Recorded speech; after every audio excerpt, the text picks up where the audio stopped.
성경의 다윗은 하나님을 표상하므로 다윗의 업적이나 행적들은 모두가 그리스도께서 이루실 그림자여 예언이 되는 것입니다. 그럼 다윗에 대해 기록한 여러 의미와 예언의 뜻을 살펴보겠습니다. 먼저 다윗의 자손에 대해 알아보겠습니다. 다윗의 자손. 계시록 22장. 나 예수는 다윗의 뿌리요 자손이니 곧 광명한 새벽별이라. 예수님께서 다윗의 자손으로 오셨다는 말씀이십니다. 마태복음 1장. 다윗의 자손 예수 그리스도의 세계라. 이새는 다윗 왕을 낳으니. 이처럼 예수님이 다윗의 족보를 따라 태어남으로 다윗의 자손이 되는 것이며, 다윗의 자손으로서 이루시는 예언은 실제 다윗이 30세의 왕이 되어 40년을 통치한 것처럼 예수님께서도 다윗 자손으로 오셔서 다윗의 왕위에 나아가시는 것이며 그 예언을 이루시는 것입니다. 그럼 다윗의 위에 대해 자세히 살펴본 후에 예수님께서 이루실 예언을 살펴보도록 하겠습니다. 사무엘하 5장 4절. 다윗이 30세의 위에 나아가서 40년을 다스렸으되 헤브론에서 7년 6개월 동안 유다를 다스렸고 예루살렘에서 33년 동안 온 이스라엘을 다스렸더라. 다윗은 기름 부음을 2번 받았는데 사무엘하 2장. 유다 사람들이 와서 거기서 다윗에게 기름을 부어 유다 족속의 왕을 삼았더라. 사무엘하 5장 1절. 이스라엘 모든 지파가 헤브론에 이르러 다윗에게 나아와 여호와께서도 왕에게 말씀하시길 내가 내 백성 이스라엘의 목자 되며 이스라엘의 주권자가 되리라 하셨나이다. 이에 모든 장로가 다윗에게 기름을 부어 이스라엘 왕을 삼으니라. 다윗 왕은 30세의 위에 나아가서 유다에서 기름 부음 받고 7년 6개월을 다스렸고 북이스라엘 장로들이 헤브론으로 찾아와서 이스라엘 전체를 통치해 주길 원하므로 헤브론에서 2번째 기름 부음 받고 이스라엘 전체 왕으로서 33년을 다스리고 사명을 다하였던 것입니다. 다윗 왕의 행적은 다윗의 위를 가지고 오시는 예수님께서 그대로 이루실 그림자와 실물 관계며 예언과 예언 성취로 이루어져 있는 것입니다. 그럼 예수님께서 다윗의 위를 가지고 오셔서 이루시는 예언을 살펴보겠습니다. 누가복음 3장에 예수님 30세의 영적인 기름 부음인 침례 받으시고 다윗 왕으로서 통치를 시작하셨던 것입니다. 하지만 예수님은 침례 받으시고 3년 반 복음 생애를 마치시고 올리우셨던 것입니다. 그럼 예수님께서 3년 반만 하시고 올리신 이유와 다윗 왕이 40년을 어떻게 이루시는지 살펴보겠습니다. 누가복음 12장. 내가 불을 땅에 던지러 왔노니 이 불이 이미 붙었으면 내가 무엇을 원하리요? 나는 받을 세례가 있으니 그 이루기까지 나의 답답함이 어떠하겠느냐? 이 말씀은 다윗의 위 40년을 한 번에 다 이룰 수 없는 이유가 사단에 의해 진리가 변개될 것이기에 영적 기름 부음인 침례를 2번 받을 수밖에 없음을 알려주시는 말씀입니다. 결국 육신적 다윗 왕이 유다에서 7년 6개월 그리고 이스라엘 전체 왕으로 33년을 다스린 이유가 실체이신 예수님께서 초림 완성을 위해서 2번 침례로서 기름 부음을 받았던 것입니다.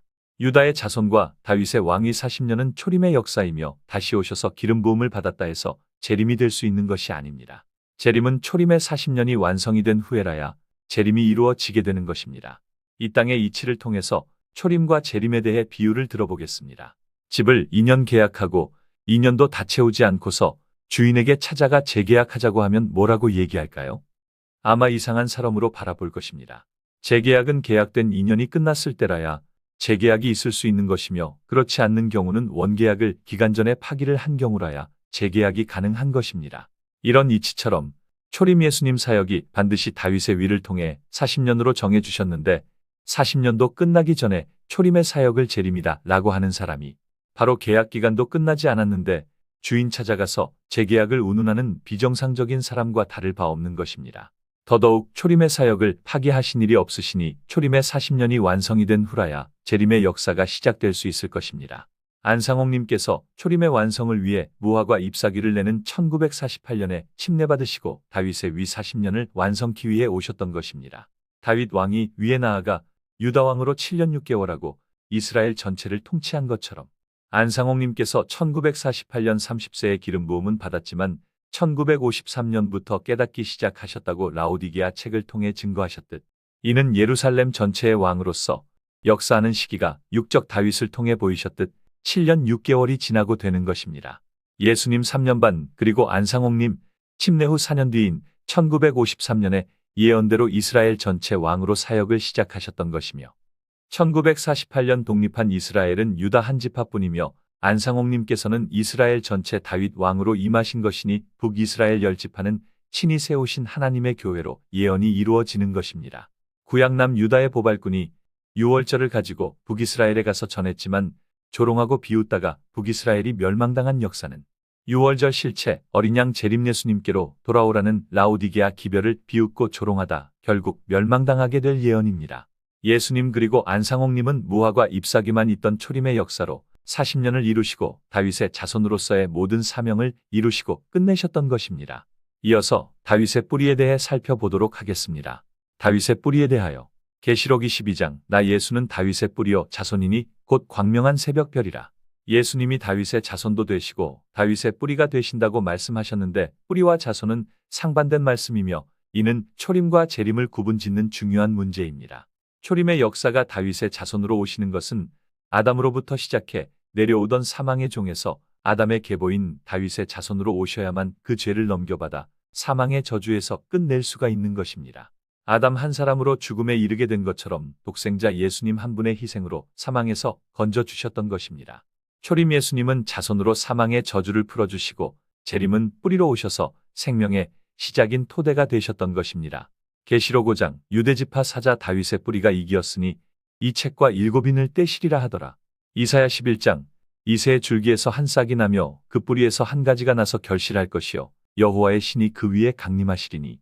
다윗의 뿌리로 시작해 가지가 나고 결실하는 예언의 시기는 재림의 역사이며 하나님의 신이 강림하신다는 예언대로 희년에 오셔서 자유를 공포하심으로 이루시는 것입니다.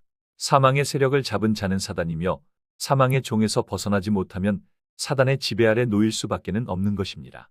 다윗의 뿌리로 오신 박광수님께서 2014년 희년을 선포함으로 사망의 종에서 해방시켜 주셨고 희년의 예언이 응하는 사람만이 종에서 해방받게 되고 다윗의 뿌리로 오신 재림 예수님으로부터 시작되는 영적 유대인 유다 지파가 되어 진정한 영적 유대인이 탄생이 되는 것입니다. 마지막으로 다윗의 왕위와 영원한 다윗 왕에 대해서 알아보겠습니다. 이사야 9장 이는 한 아기가 우리에게 낳고 한 아들을 우리에게 주신 바 되었는데 그 이름은 기묘자라 모사라 전능하신 하나님이라. 또 다윗의 위에 앉아서 그 나라를 굳게 세우고 자금 이후 영원토록 공평과 정의로 그것을 보존하실 것이라. 다윗의 위란 왕위를 뜻하며 위에 앉았다는 말씀은 다윗의 왕위가 40년이므로 영적 다윗으로 오셔도 그 한계점이 정해져 있기에 40년이 끝난 후 죽으셔야 되는 것입니다. 다윗의 위 40년이 끝이 나면 다윗의 예언이 다 끝이 난 걸로 생각하는 사람이 있는데 이는 성경을 잘못 해석한 것입니다. 다윗의 위에 앉아서 나라를 굳게 세우신 후 자금 이후라고 하셨습니다. 자금 이후란 다윗의 위가 끝나고 나서 이후부터라는 말씀이며 영원토록 공평과 정의로 보존하신다 하셨으니 죽지 않는 영원한 다윗 왕을 뜻하는 것입니다. 공평과 정의에 대해서는 예레미야 22장 5절 내가 다윗에게 의로운 가지를 일으킬 것이라 그가 왕이 되어 지혜롭게 행사하며 세상에서 공평과 정의를 행할 것이라. 공평과 정의는 이 세상에서 필요한 것이니 자금 이후 영원한 다윗의 예언은 다윗 40년이 끝난 후 이 땅에서 이루실 예언의 말씀입니다. 호세아도 말일에 경외해야 된다고 한 다윗 역시 40년 사역이 끝나고 죽은 다윗이 아닌 살아계신 영원한 다윗이었던 것입니다.